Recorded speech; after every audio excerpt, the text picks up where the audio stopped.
지금으로부터 약 37년 전 1980년도에 있었던 일입니다. 당시 제가 전주에 있었는데 고등학교 시절부터 단짝 친구였던 권웅택이라는 친구가 밤늦게 저희 집을 찾아왔어요.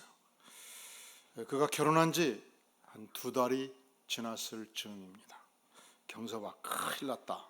내가 말이야 지난 주말 친구들과 이 봉동 천변에서 물놀이를 하다 보니까 반지가 어디 가버렸어? 결혼 반지, 다이아 반지 비싼 거야. 우리 마누라가 묻길래 불편해서 잠깐 빼놨다고 그랬는데 어찌해야 되냐? 그래서 제가 듣고 글쎄 내일 현장을 한번 같이 가보자. 그리고서 다음 날 이 봉동 천변에 간 것입니다. 너가 친구들과 물놀이 할 때 움직인 공간을 한번 다 얘기해봐라. 해봤더니 이 공간으로 보면 제가 있는 곳이 해변가 묻히고요. 2번째 기둥이 있는 정도, 그리고 여기서 2번째 기둥이 있는 정도, 여기에서 노는 거예요. 그러면 다이아가 반지가 빠졌으면 어디가 있겠어요? 거기 있죠. 홍태가 내가 지금부터 찾아보마. 저는 어린 시절 동진강 수리조합 물길에서 살았던 자입니다. 이 수리조합이 물벽을 이루는데 성가대 끝 정도 벽 콘크리트 벽이에요. 제가 있는 정도의 벽 콘크리트 벽이고, 그리고 성인이 쓰면 목 정도 나오는 물길이었습니다. 이 수리조합물이 일정하게 유지가 돼요. 비가 오지 않는 한은. 그런데 어린 시절 친구들과 여기서 물놀이 하면서 지냈는데 물 위에서 떠서 움직일 때는 두 발로 통통 하면서 움직이고, 그리고 물속에서 잠수하면서 시합을 할 때 왔다 갔다를 몇 번 누가 오래 하느냐 시합을 많이 한 거예요. 그래서 저쪽 끝에 가서 되돌릴 때 콘크리트 벽을 세게 차면 여기까지 와버려요. 그래서 제가 동네에서 1등 할 때가 많았습니다. 고등학교 때 500명이었는데 폐활량이 제가 제일로 컸어요. 그래서 저는 가슴이 굉장히 넓은 사람입니다.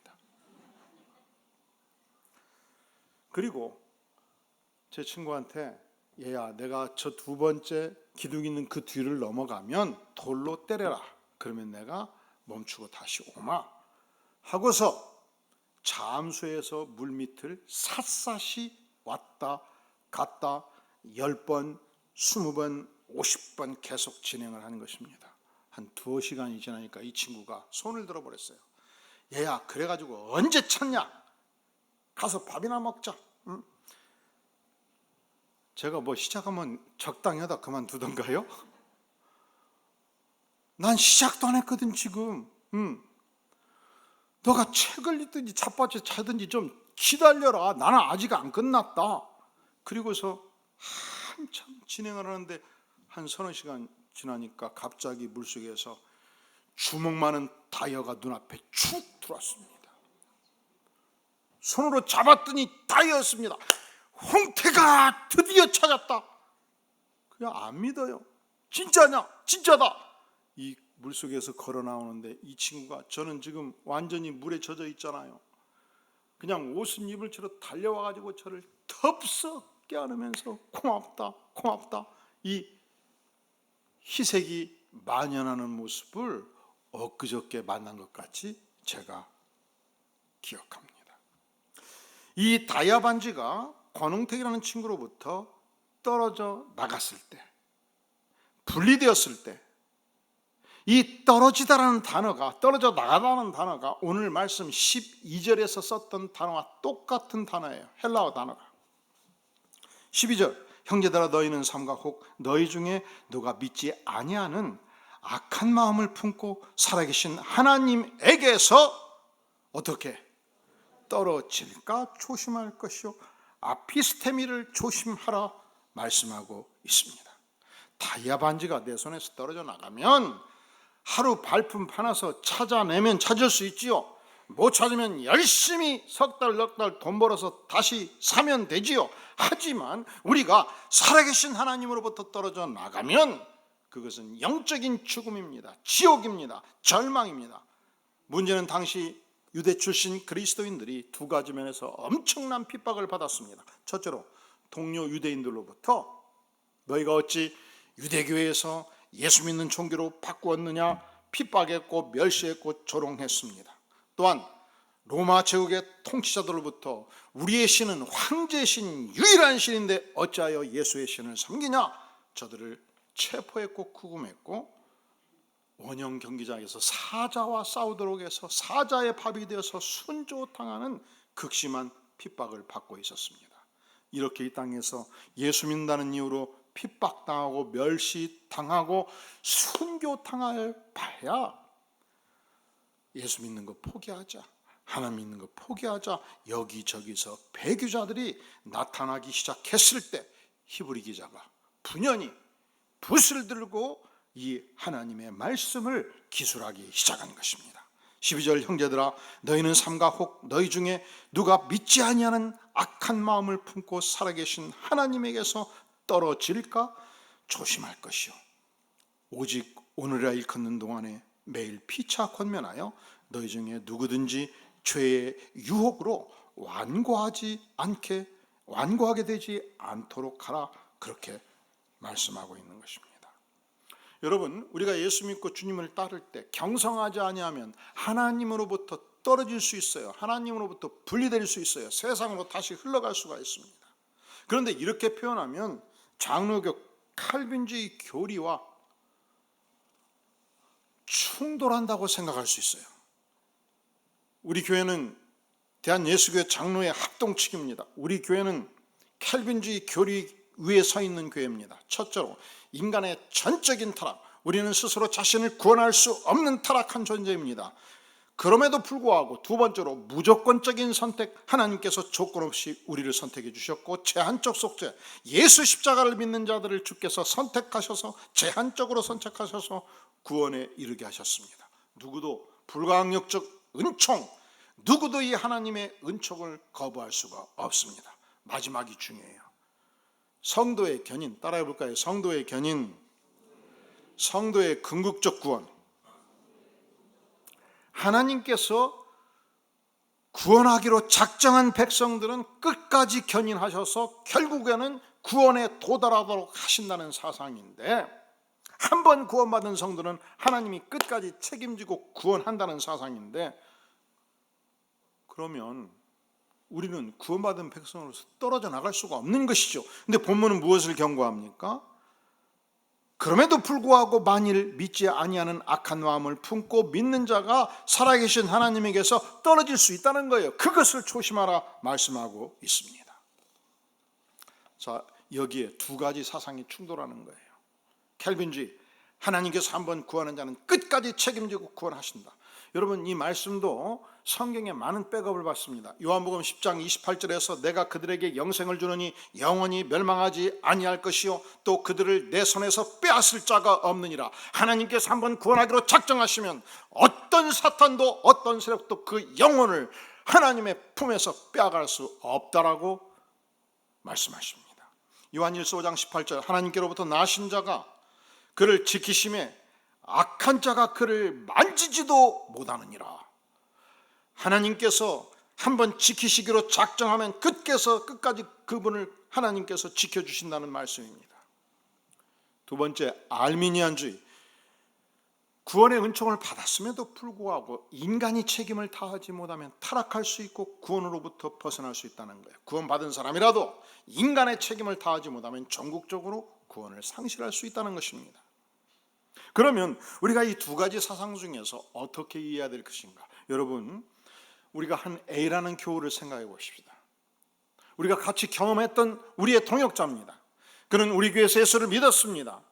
그는 예수 믿고 은혜를 받았고 완전히 생애가 바꿔졌습니다. 그 은혜가 넘쳤습니다. 누가 봐도 그의 변화된 삶을 이해하고 있었습니다. 그는 그 은혜를 주체할 수 없어서 동네 거리를 향해서 전도했고 우리 교회에 한 20명 30명 전도했습니다. 기도할 때마다 뜨겁게 기도했고 방언 기도가 터져나왔습니다.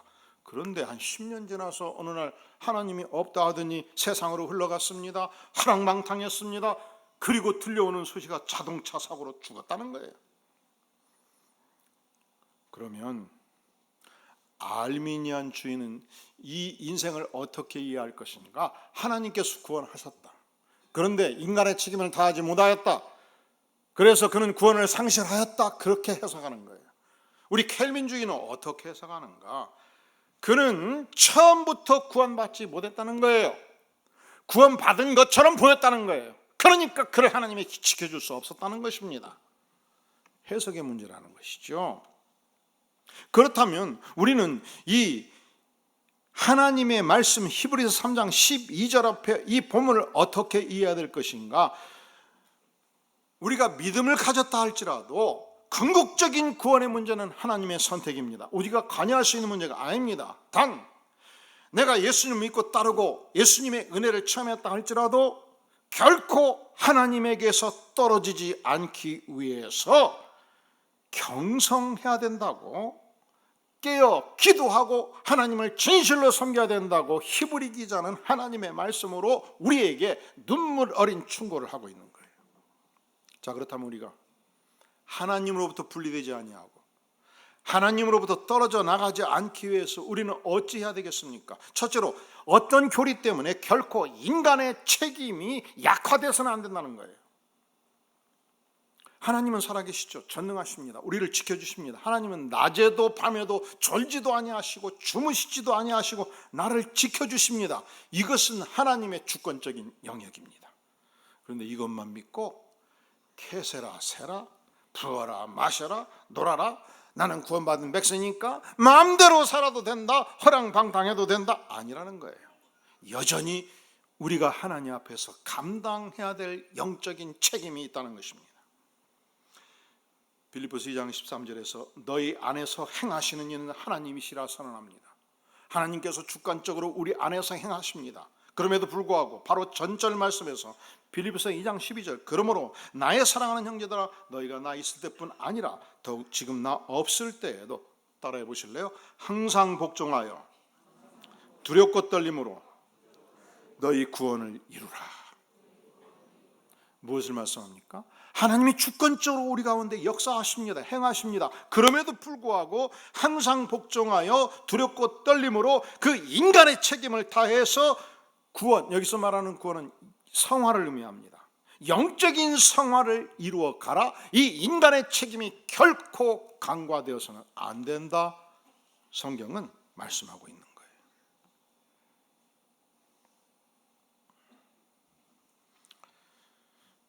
거예요. 여러분, 이 반지가 정말 소중하다면 느슨한 반지를 만들면 안 되죠. 꽉 끼는 반지를 만져야죠. 이 반지가 정말 소중하다면 물속에 들어갈 때 빼서 호주머니에 넣어놔야지. 잘 간수해야죠.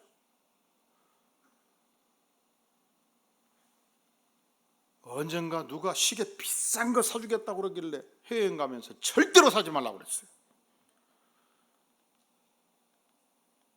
그 시계 모시고 다니라고 정신이 하나도 없어요. 무슨 말인지 알겠어? 하나님 아닌 바에야 어떤 물건을 소중하게 끼리고 다니는 것이 엄청 부담인 거예요. 그저 멋있게 보이면 모조품이 최고야. 여기저기서 그렇다고 막 손잡고 막 그러는데, 그러니까 우리가 소중하다고 여긴다면 소중하게 대우를 해야죠. 여러분 예수님을 믿는 하나님의 백성 맞습니까? 그렇다면 두 가지가 필요해요. 첫째로 하나님께서 여러분 안에서 주권적으로 역사하시며 여러분의 인생을 하나님께서 직접 이끄십니다. 이걸 믿어야 돼요. 두 번째, 그럼에도 불구하고 나는 하나님의 이 주권적 역사 앞에서 최선을 다하여 하나님의 백성된 인간의 책임을 다하여 목표를 가지고 주님을 섬기는 것입니다. 인격적인 목표가 필요하죠. 내가 예수님을 전적으로 담는 삶을 살기를 원합니다. 사역적 목표가 필요하죠. 내가 교사로서 예수 그리스도의 참된 제자를 양성하는데 내 인생에 최선을 다하겠습니다. 저 우리 성도들을 만나면서 오늘 이 시대를 살아가는 성도들이 얼마나 직업적 영역에서 혼신의 경주를 다하는지 때로는 감탄할 때가 있습니다. 세상이 녹록하지를 않아요. 봉급이 많으면 많을수록 이게 보통 일이 아니에요. 세상 말로 등골 빼먹잖아요. 그냥 봉급을 주겠습니까? 이 기획파트에 들어가지고 기업의 비전을 위해서, 장래를 위해서 기획서를 작성하고 밤을 새고 그것을 실행하기 위해서 또 노력하고 영업부서에 들어가서 새벽부터 밤늦게까지 영업적 목표를 이루기 위해서 밤잠을 자지 않고 노력하고, 그런 얘기를 들을 때마다 가슴이 아프고 감동이 있어요. 언젠가 한번은 S기업에 다니는 우리 교우가 그런 얘기를 해요. 자기 남편은 주일날 아침에 집에 왔다 저녁에 회사로 간대요. 빨래를 몽창 한 보따리 놓고 그냥 간대요. 이 6개월 내에 연구 프로젝트를 팀 50명이 완수를 해야 되는데, 이걸 우리가 예컨대 TV에서 액정 화면 A 부분에서 개발을 6개월 내에 끝내지 못하면 다른 회사가 개발을 끝낼 수 있다고 예상되기 때문에 그때까지 개발을 하면 살아남고, 개발을 하지 못하면 팀 전체가 해체된다는 거예요. 그러니까 4개월, 3개월, 2개월 앞두고서 그냥 24시간 일하는 거예요. 야전 침대 갖다 놓고 잠 서너 시간 자면서 새끼 밥을 다 먹으면서 출근은 주일날 저녁에 했다가 퇴근은 주일날 아침에. 이야, 이 기업이 갖는 목표가 대단하구나. 이게 장기적으로 이렇게 돼서는 절대로 안 되겠구나. 참 대단한 헌신이구나. 그런데 또 놀랄 때가 있어요. 그런 분들의 입에서 교회 일을 할 때, 김 집사, 교회 일은 그냥 적당히 하는 거요. 아니죠. 우리가 직업적 목표가 소중한 만큼 전능하신 하나님, 나를 위해 십자가에 피흘려 죽기까지 하신 그리스도의 몸된 교회의 위대한 사역을 위해서 목숨을 다하고 힘을 다하고 내 인생 진액을 쏟아 부어 아름다운 작품을 만드는 것이 소중한 것입니다. 이게 우리가 하나님 앞에서 인간으로서 감당하는 위대한 책임이에요. 제가 제일로 싫어하는 말이 적당히 은혜대로 하세요. 아니죠. 어떻게 이 하나님의 위대한 나라를 위해서 사역을 할 때 적당히 은혜대로 합니까? 최선의 아름다운 작품을 하나님께 드려야죠.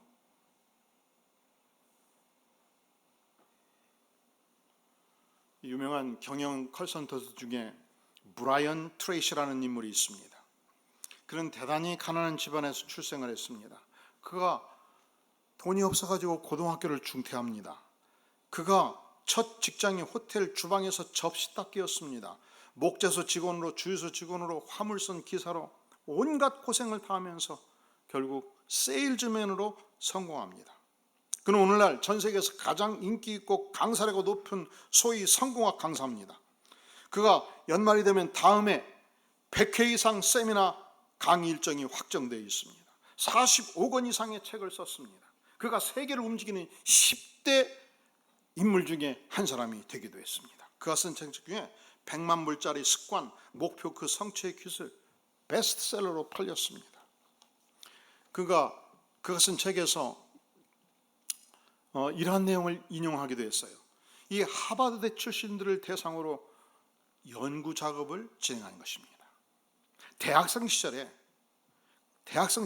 어떻게 살았는가를 조사하고 10년 후, 20년 후 그들이 어떤 인생을 살았는가를 살펴본 거예요. 그랬더니 대학을 졸업하기 전에 목표와 계획이, 인생 목표와 인생 계획이 분명하게 설정되어 있던 자들, 이 3%가 졸업 후 현저하게 성공을 거두르더라는 거예요. 두 번째, 계획은 불분명했으나 그래도 목표, 인생 목표만큼은 분명하게 설정되어 있던 학생들 13%가 대체적으로 성공했고, 나머지 사람들은 그저 평범하게 살아가고 있더라는 것이죠. 근데 제가 목회를 하면서도 그걸 느껴요. 이 대학원 시절 일정마다 어떻게 건강한 교회, 예수님의 교회, 어떻게 하나님의 백성들을 건강하게 양성할 것인가, 제자를 양성할 것인가, 이 문제에 집중하고 몰두했던 분명한 목표를 가진 친구들은 한 30년 지내보니까 다 목회적인 영역에서 한 영역을 열어갔어요. 근데 그때 신학을 하면서도 노는 것 좋아하고, 신학을 하면서도 여전히 정치 좋아하고, 신학을 하면서도 여전히 취미생활하고 그랬던 친구들 보면 지금 다 고생합니다. 그만큼 목표와 플랜이 인생에서 중요하다는 것이죠. 브라이언 트레이스가 이런 말을 남깁니다. 인생은 모든 것을 하기에는 시간이 충분치 않다. 하지만 가장 중요한 일을 하기에는 충분하다. 무엇보다 이 중요한 일을 성취하기를 원한다면 목표를 설정하고 계획을 세우라. 내가 하나님의 백성이라면, 하나님 그렇습니다, 내가 하나님을 바로 섬기기를 원합니다, 내가 영적인 성장을 하기 위해서 게으르지 말고 목표를 세우고 전적으로 하나님께 헌신해서 자라가기를 소망합니다. 내가 매일매일 30분 이상 하나님의 말씀을 붙들고 큐티하겠습니다. 하나님, 내가 내 인격을 다해서 하나님이 주신 영혼들을 사랑하겠습니다. 내가 하나님의 백성으로서 이웃을 돕는 구체적인 삶을 결코 중단하지 않겠습니다. 인간으로서의 책임을 당하는 삶의 축복을 누리겠습니다. 이때 하나님 안에서 견고하게 보호받는 인생이 될 것입니다. 자, 내가 하나님으로부터 떨어지지 않기 위해서 무엇이 필요한가? 첫째는 어떤 교리 때문에 우리가 하나님 앞에서 감당해야 될 인간의 책임을 결코 약화시켜서는 안 된다는 거예요. 두 번째, 오늘 말씀 17절에서 19절에 보면 또 하나님이 40년 동안 누구에게 노하셨느냐? 그들의 시체가 광야에 엎드러진 범죄한 자들에게 아니냐? 또 하나님이 누구에게 맹세하사 그의 안식에 들어오지 못하리라 하셨느냐? 곧 순종하지 아니하던 자들에게가 아니냐? 도대체 하나님께 불순종했던 범죄가 어떤 범죄였습니까? 민수기 16장에서 보면은 고라 일당이 등장하고 있습니다. 250여 명의 지휘관들이 등장합니다. 저들이 하나님을 반역합니다. 하나님이 세웠던 모세를 반역합니다. 우리가 우리의 삶에서 성경적 근거로 건강한 평가를 하는 것은 굉장히 중요해요. 내 인생을 향해서, 사역을 향해서, 목표를 향해서 발전적 비평이 우리에게 필요합니다. 그런데 그 당시 백성들은 달랐습니다. 모세가 하나님의 나라를 위해서 전적으로 헌신하고 있었습니다. 하나님의 말씀이라면 물불을 가리지 않고 충성했던 하나님의 종이었습니다. 그럼에도 불구하고 고라 일당은 하나님을 거역했고 하나님의 종 모세를 거세하기로 작정한 것입니다.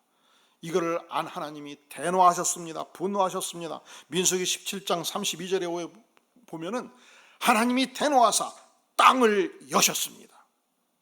땅이 열렸습니다. 고라의 일당 전체를 땅 속에 묻어버렸습니다. 반역자들을 모두 묻어버렸습니다. 그들의 집을 묻었고 그들의 재산을 묻었습니다. 하나님은 사랑의 하나님입니다. 그렇죠. 동시에 하나님은 심판의 하나님이요 불의 하나님이십니다. 우리가 하나님과 떨어지지 않기 위해서 하나님과 견고하게 같은 길을 가기 위하여 하나님을 결코 반역하지 아니하고 하나님께 순종하는 삶이 우리에게 필요한 것입니다. 내가 하나님으로부터 떨어지지 않기 위해서 어찌할꼬 어떤 교리 때문에 하나님께서 내게 주신 인간의 책임을 결코 경시해서는 안 된다는 거예요. 두 번째로 내가 하나님 앞에서 하나님이 말씀하실 때 전적으로 순종하며 반역하는 삶을 살지 않기로 작정하는 것입니다. 여러분, 절대로 하나님과 맞서지 마세요. 누구와 맞서지 말라고요? 제가 자주 얘기하잖아요. 하나님이 말씀하시면 모두 따라해 볼까요? Yes, sir. 하나님 알았습니다. 그 말 할 때는 눈 크게 뜨고 하나님과 도저면 서지 마시고 하나님 알았습니다 해야 돼. 그런데 여러분이 직장에서나 교회에서나 하나님께서 여러분과 함께 하게 하신 공동체의 장에 대해서 똑같은 태도가 필요한 거예요.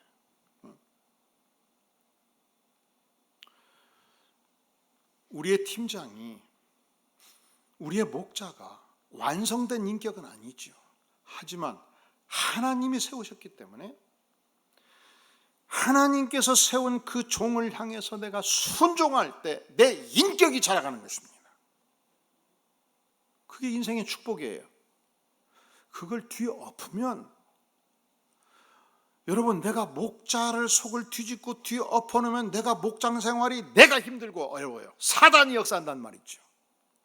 그래서 하나님께서 세우시면 알았습니다, 주님. 제가 하나님께 순종하고 하나님이 세운 지도자를 향해서 순종하겠습니다. 이것이 내가 하나님과 결합된 삶을 사는 축복이란 말이죠. 자, 내가 하나님으로 떨어지지 않기 위해서 어찌할꼬? 우리 14절 말씀 같이 한번 봉독하겠습니다. 시작. 우리가 시작할 때 확신한 것을 끝까지 견고히 잡고 있으면 그리스도와 함께 참여한 자가 되리라. 아멘. 우리가 시작할 때, 우리가 예수 믿기 시작했을 때, 우리가 신앙생활을 시작했을 때 확신한 것을 끝까지 견고히 붙잡고 있으라는 것입니다. 우리가 처음 예수 믿을 때 어떤 말씀으로 은혜를 받으셨습니까? 그 말씀을 붙잡을 것입니다. 우리가 처음 예수 믿을 때 어떤 집회에서 은혜 받으셨습니까? 그 은혜를 붙잡는 것입니다. 우리가 처음 예수 믿을 때 어떻게 하나님께 기도했습니까? 어떤 축복을 받았습니까? 그것을 끝까지 견고하게 붙잡으라는 거예요. 이 메릴린 캐로더스가 쓴 유명한 책이 두 권이 있습니다. 감옥 생활에서 찬송 생활로 Prison to Praise, 찬송 생활의 권능 Power in Praise, 모두 베스트셀러가 됐습니다. 그런데 이 작가는 굉장히 형편없는 인생이었어요. 인간 말종이었어요. 그러니까 군대에 갔다가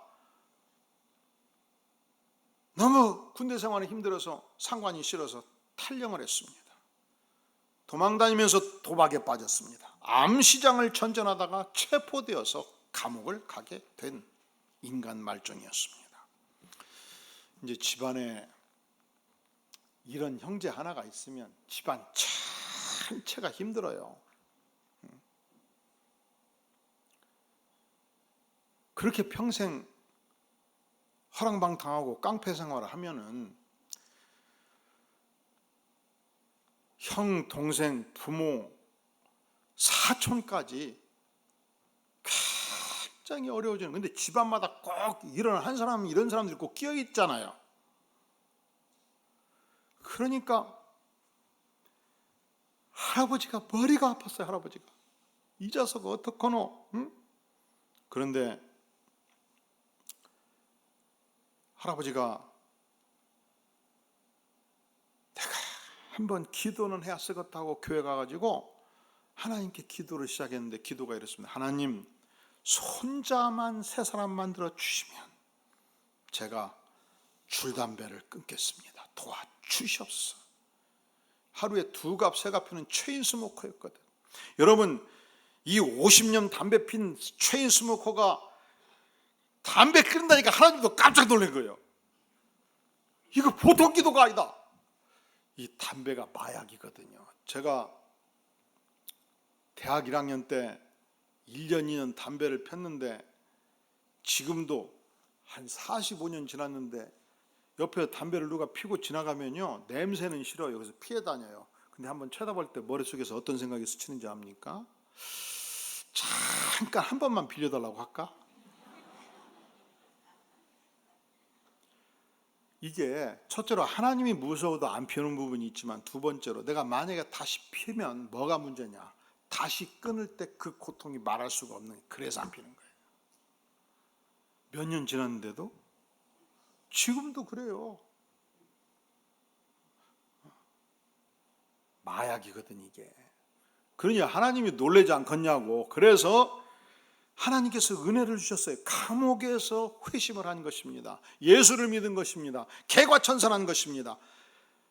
어떻게 착실하게 신앙생활하는지 죄수들이 은혜를 받고 간수가 은혜를 받았습니다.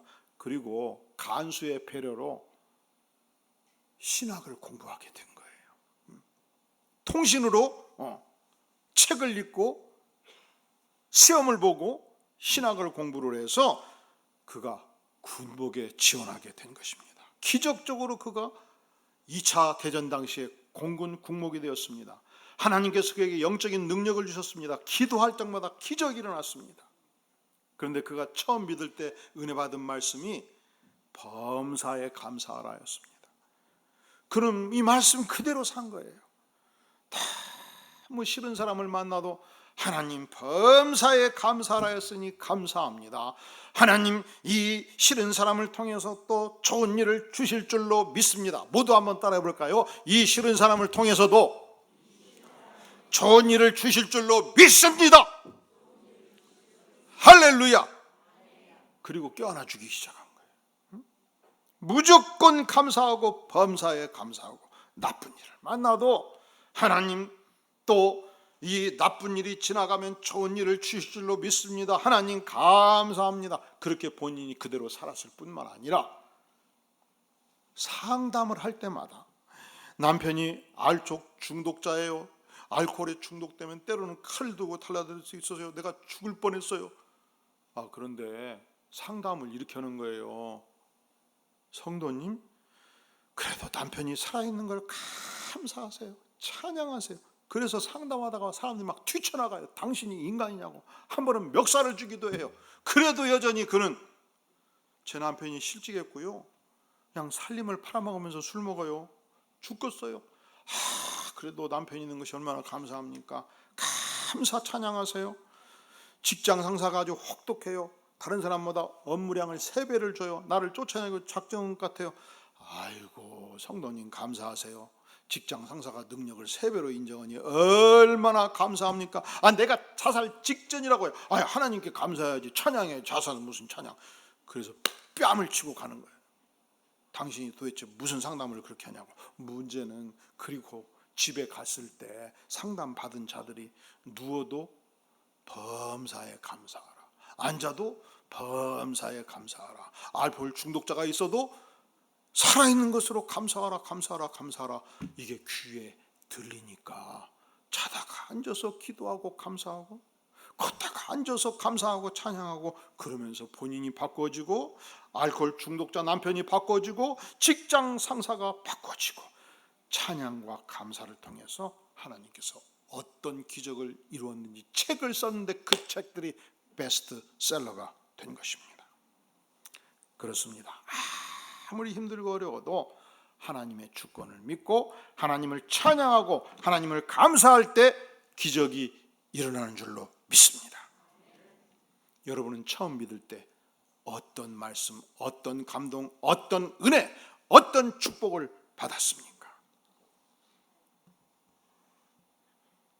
우리가 시작할 때 확신한 것을 끝까지 견고히 잡고 있으면 그리스도와 함께 참여한 자가 되리라.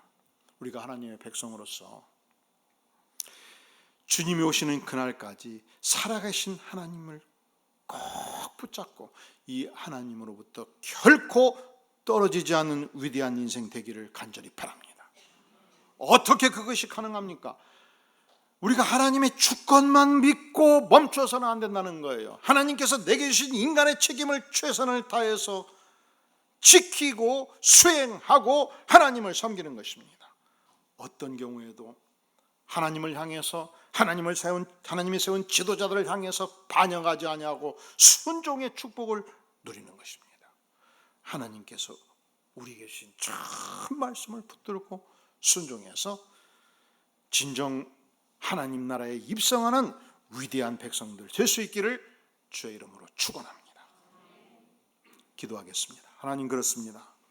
부족하고 연약하고 죄 많은 인생입니다. 하나님으로부터 떨어지지 않기를 구합니다. 주님, 주께서 말씀할 때 우리가 온전한 책임을 다하기를 바라며 순종하기를 바라며 우리가 처음 믿을 때 주신 소중한 은혜와 말씀을 붙들고 날마다 전전에 갈 때 성령으로 기름 부어 주시옵소서. 역사하여 주시옵소서. 예수님의 이름으로 간절히 기도하옵나이다.